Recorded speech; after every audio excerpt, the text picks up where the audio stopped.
Informação especializada, influente e confiável. Podcast MIT Technology Review Brasil.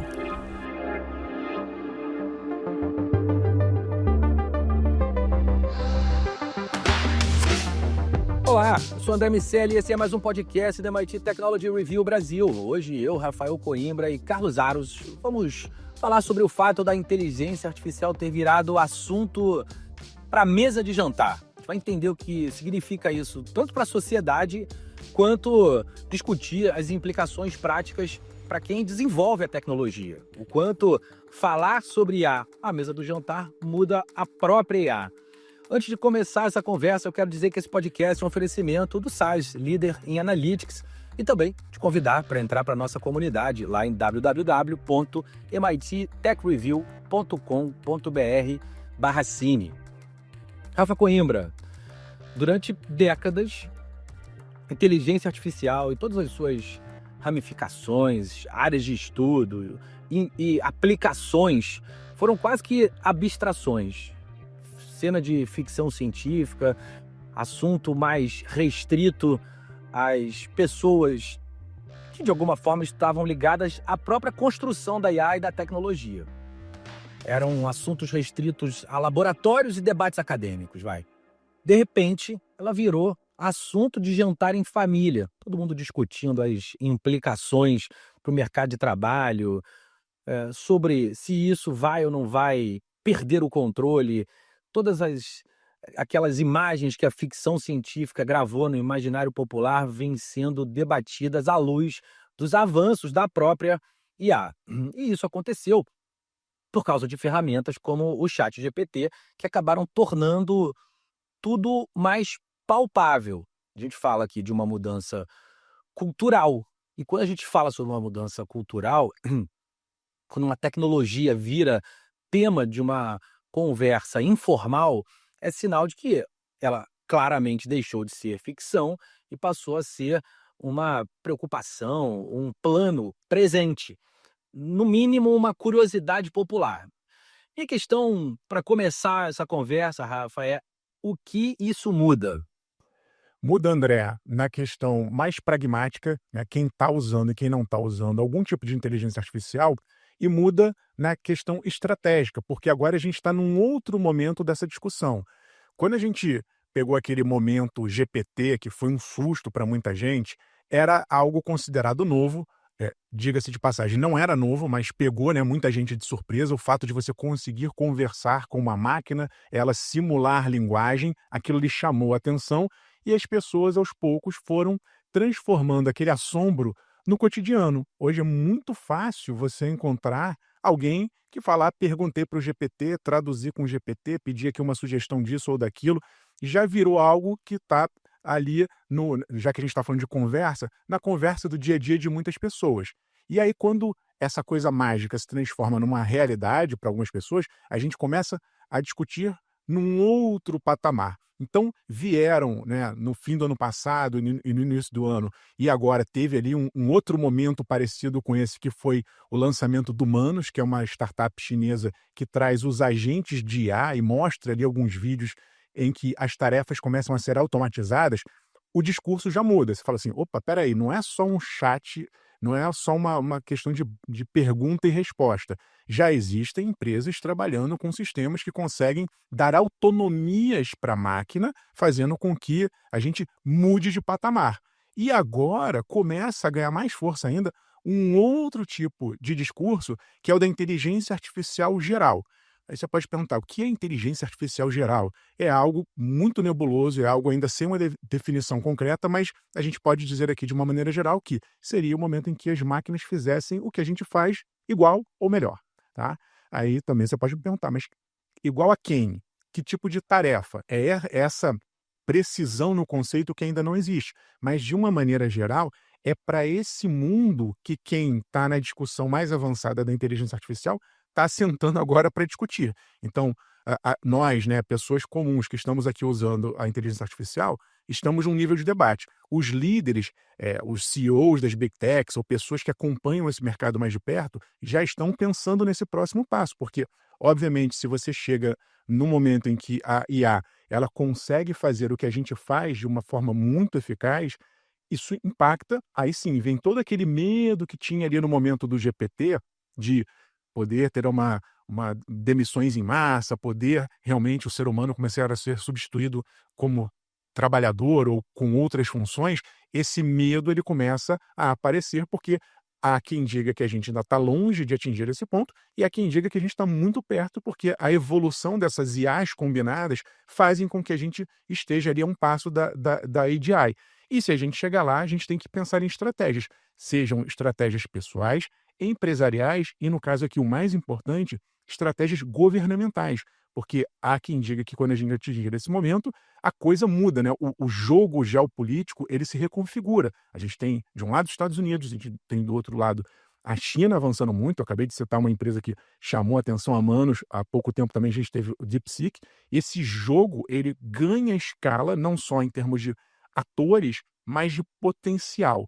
E aí a coisa tem que ser pensada estrategicamente, para que a gente ganhe um tempo e se prepare para quando esse momento mágico chegar. Não sei se ele vai chegar daqui a 2, 3 anos, como alguns estão dizendo, ou se vai levar mais 20 anos, mas talvez o mais importante aqui não seja se vai chegar. Estamos nesse caminho? E na minha visão, sim, estamos nesse caminho. Estamos progressivamente aumentando o poder dessas IAs. Carlos Aros, falando sobre inteligência artificial geral e suas empresas. A gente tem OpenAI, Google DeepMind, Anthropic, enfim, as empresas que o Rafa citou, coisas que iniciativas das Big Techs que não querem perder essa onda, todo mundo competindo entre si para mostrar que está mais perto de alcançar essa inteligência artificial geral. É uma corrida que mistura ego, dinheiro, muito dinheiro, prestígio científico, enfim, elementos que podem criar incentivos perversos. Na prática, a gente vai certamente ver tecnologias sendo lançadas sem testes, ou pelo menos sem serem testadas o suficiente, riscos de alguma maneira sendo postos de lado, capacidades exageradas. E a história da tecnologia mostra que avanços apressados, sem uma regulamentação clara, tendem a causar impactos negativos e muitas vezes a gente só percebe tarde demais. Você acha que a gente repete com a inteligência artificial geral o mesmo erro de outras tecnologias disruptivas, que correr primeiro para pensar depois? O correr primeiro para pensar depois se torna um problema, e a gente já assistiu a esse fenômeno em outros tempos.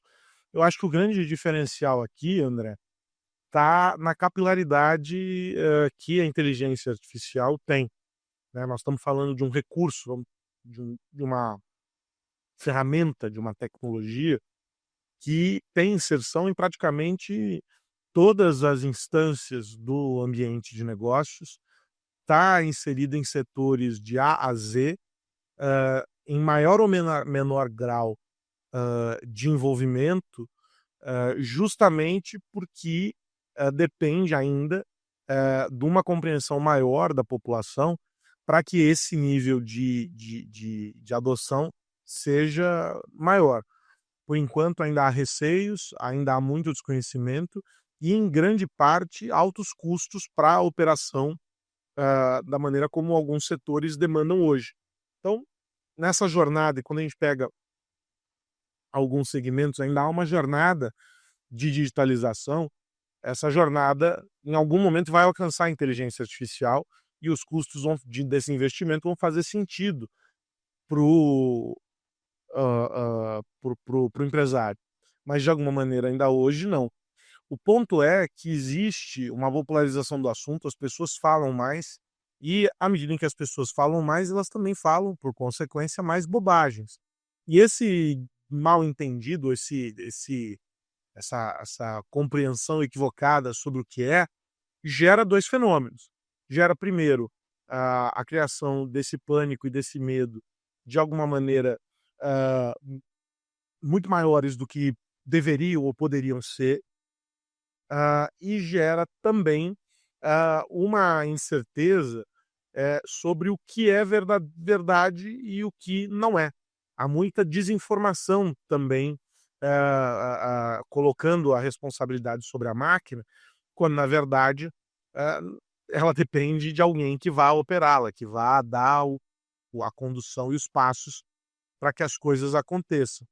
Então é um fenômeno curioso. Acho que a gente vive um cenário em que as empresas que trabalham com inteligência artificial, de maneira geral, gostam das manchetes positivas, mas não gostam do papel da educação, da formação, do mercado consumidor. Então ainda é um tema que fica restrito àqueles que operam, que trabalham num nível técnico mais robusto. Ah, Há limitações do ponto de vista do legislador, e essa corrida ela acontece dos dois lados, e eu vejo com bastante atenção e com preocupação isso, porque de um lado há uma corrida para o desenvolvimento e em busca de respostas para alguns problemas que talvez não existam, e do outro lado existe uma corrida do regulador e de outros órgãos buscando estabelecer parâmetros e regras para algo que não se sabe muito bem o que é, e não se sabe muito bem em que limite opera. Óbvio, algumas preocupações elas estão no topo da lista, né? A gente tem a questão da privacidade, tem a questão da concentração de poder, uma vez que aqueles que têm hoje a possibilidade de usar a inteligência artificial têm mais capacidade de investimento, vão continuar investindo, vão estar sempre na frente daqueles que chegaram atrasado na brincadeira. Tem uma ideia sobre a transformação social que pode surgir em decorrência da IA, uma vez que a gente já vem observando, e alguns relatórios mostram isso, a redução no número de empregos, então não é um medo injustificado, ele talvez só não venha acompanhado de alguns argumentos importantes para mostrar que existe a supressão de alguns cargos, mas existe a criação de outros, e que há oportunidades acontecendo. Então, o impacto social, a questão do deslocamento de trabalho e tal, tudo isso também entra nessa conta. Mas, de novo, nada disso é colocado em perspectiva quando a gente fica só no oba-oba, fica só nessa grande correria. E aí tem o lado que as pessoas não colocam em conta, que já está acontecendo, e a gente já discutiu isso aqui, que é a grande corrida, né, uma guerra com base em IA, quanto a IA vem impulsionando o ambiente cibernético, o ambiente da guerra cibernética, mas vem também criando objetos físicos, armamentos físicos que vêm sendo utilizados. E isso tudo também num nível que beira o exercício da ética nessas aplicações e tudo mais. Ou seja, André, sobram tópicos para serem respondidos, coisas para serem esmiuçadas, para a gente entrar numa discussão sobre essa tal inteligência artificial geral e os seus impactos. Que ela, como o Rafa disse, pode acontecer daqui 1, 2, 3, 10 anos, ok. Mas o grande exercício aqui é quais são as respostas no meio do caminho que precisam ser respondidas antes da gente avançar para essa discussão maior.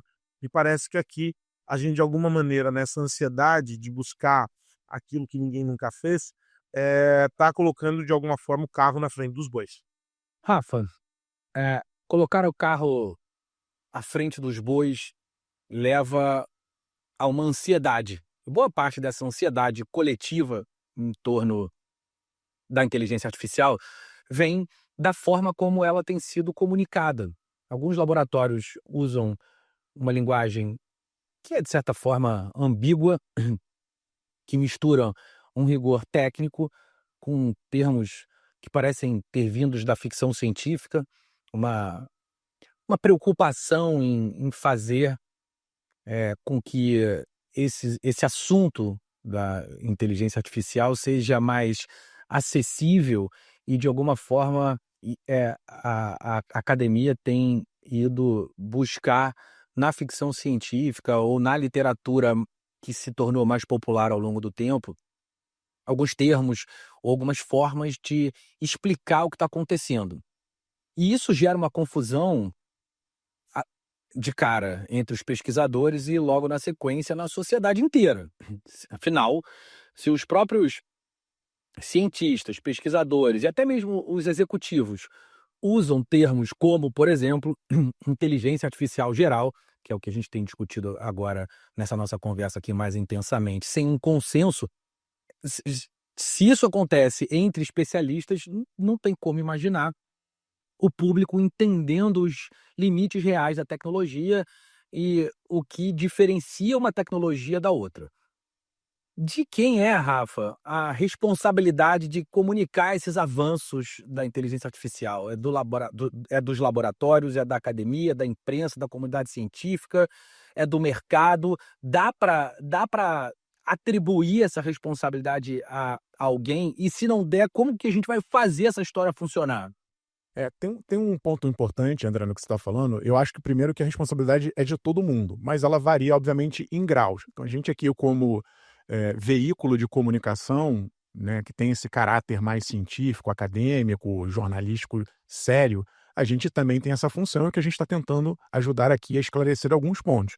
Mas, obviamente, tem um lado que vem das empresas, e aqui está o grande problema, porque hoje o que a gente vê muito são os próprios líderes das empresas, que, obviamente, têm interesses comerciais em expandir esses conceitos ou chegar neles de fato. São eles que muitas vezes financiam pesquisas, divulgam relatórios, né, papers, artigos acadêmicos. Então a gente tem que ficar muito de olho. Para dar um exemplo, vamos pegar o Sam Altman, CEO da OpenAI, está lá na OpenAI. Queremos atingir a AGI, a inteligência artificial geral. Está escrito, não sou eu que estou dizendo.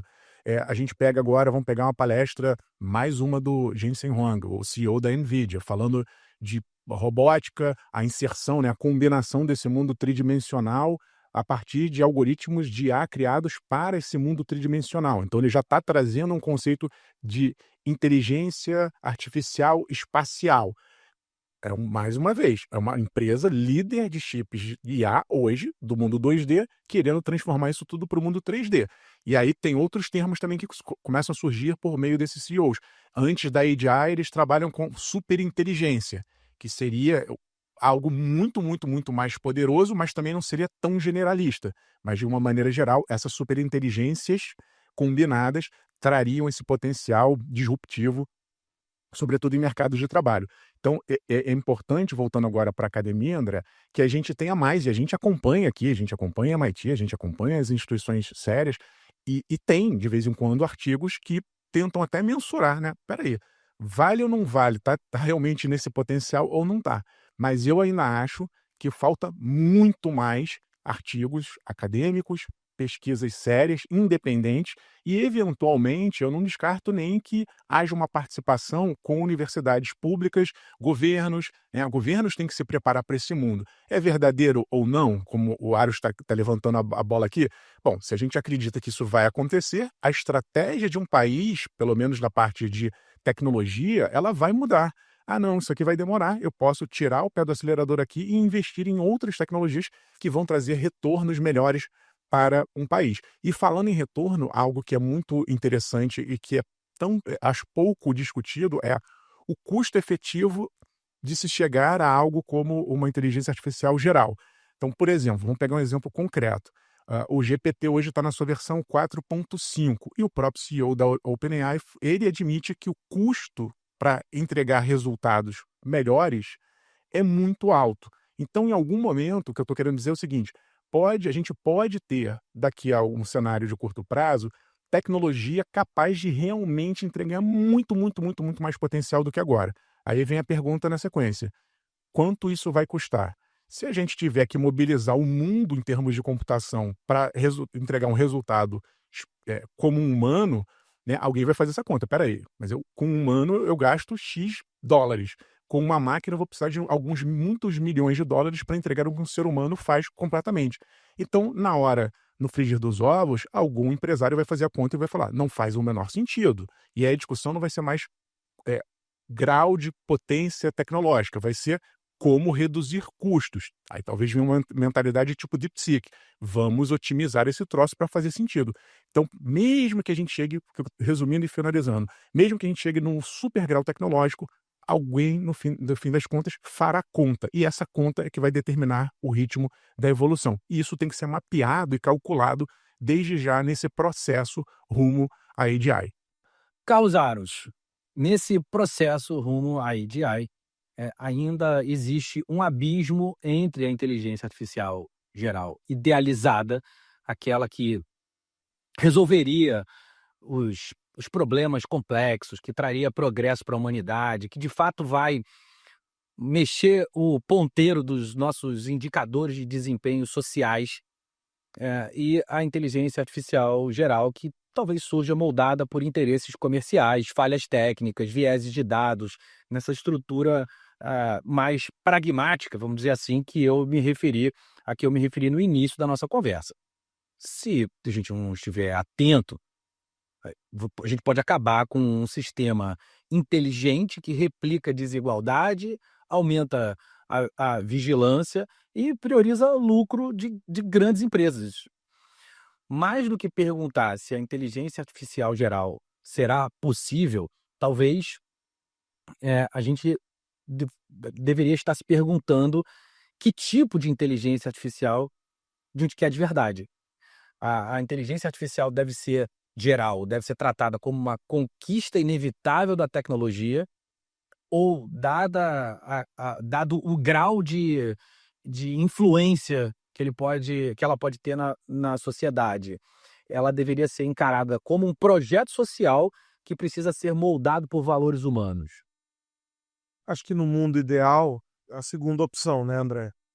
Até porque quando a gente olha o interesse da população, e aí voltando ao início também da tua provocação, de que o assunto passa a estar agora à mesa, a gente tem uma discussão sobre que algo não envolve exclusivamente a inteligência artificial, mas envolve qualquer recurso que se coloque à mão para as pessoas.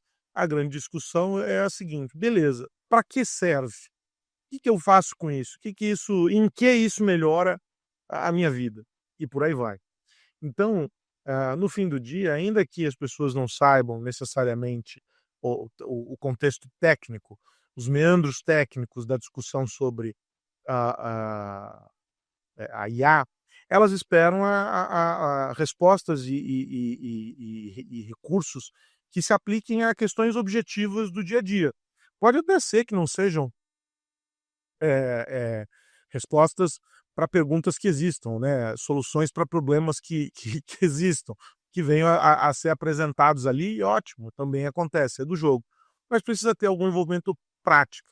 Quando a gente pensa nessa ideia da inteligência artificial geral, essa super máquina, essa super inteligência que exigirá recursos inesgotáveis, investimentos na casa dos milhões, bilhões e por aí vai. Tudo isso, no fim, é muito mais, vamos dizer a verdade, um fetiche de quem opera dentro desse segmento e que quer buscar sempre o desafio, né, a romper a próxima fronteira, e a próxima, e a próxima, e a próxima, do que propriamente a vida do pacato cidadão. O camarada lá sentado numa estação de trabalho, ele busca coisas que reduzam o tempo gasto com burocracia para que ele tenha mais tempo para fazer outro tipo de atividade. As pessoas querem ter as vidas delas melhoradas. Não necessariamente que isso venha acontecer por uma super máquina, que vai ser um grande oráculo de todos nós, mas pelos recursos que estão postos aí. E aí eu acho que para buscar isso, o caminho efetivo é o envolvimento. E aí talvez, de novo, seja uma grande utopia de todos nós, mas o exercício é o envolvimento sobre o que a gente quer, o que a gente pode, o que a gente consegue, respeitando os limites éticos, respeitando as capacidades individuais e como cada grupo social se enquadra dentro disso, respeitando também os limites dessa inserção e fazendo com que a universalização efetivamente aconteça. E aí isso acontece numa escalada e numa velocidade talvez muito menores. Quando a gente busca esse outro contexto dessa coisa de romper a próxima fronteira, a gente está falando de algo que vai ficar restrito, talvez, uma conquista e a satisfação restrita a um pequeno grupo, sem que necessariamente aqueles que estão lá na ponta e que serão impactados vão conseguir medir de fato os efeitos daquilo.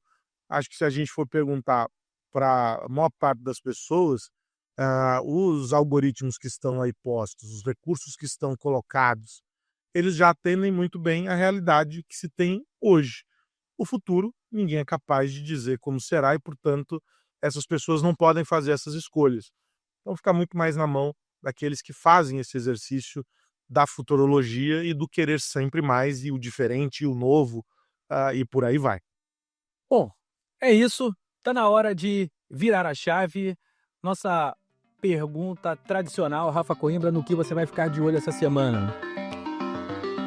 O que mais você precisa saber?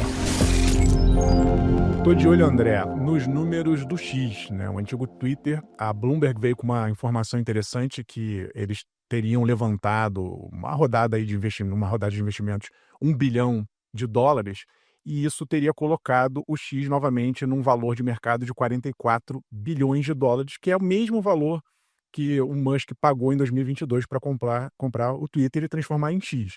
Então, já nesse processo, a gente viu uma deterioração do valor de mercado da empresa. A gente não sabe exatamente quanto, porque como o Musk comprou o Twitter, fechou capital, então eles não precisam divulgar informações para o mercado financeiro, mas há quem diga que pelo menos metade desse valor teria sido perdido nesse período até agora. Só que agora, com essa rodada aqui, coloca-se a empresa de novo nos trilhos, pelo menos equivalente, né, ao valor de 2022. Isso daria ali um fôlego para o Twitter. E eu estou falando para o X agora, né? Eu estou falando isso porque é interessante que a gente estava discutindo o conceito de inteligência artificial geral, e eu recuperei, ao analisar esse texto aqui, o conceito de super app.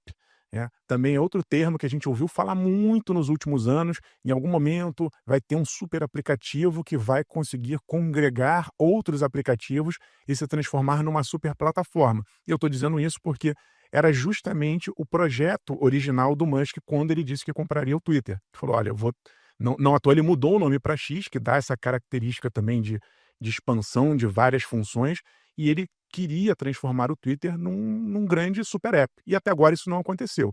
De qualquer maneira, existe agora um respiro. O X está com uma dívida de 12,5 bi de dólares, então esse dinheiro chega numa boa hora.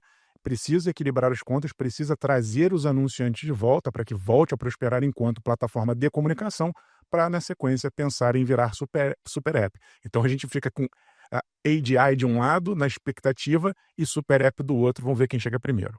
E você, Carlos Aros, de olho em quê?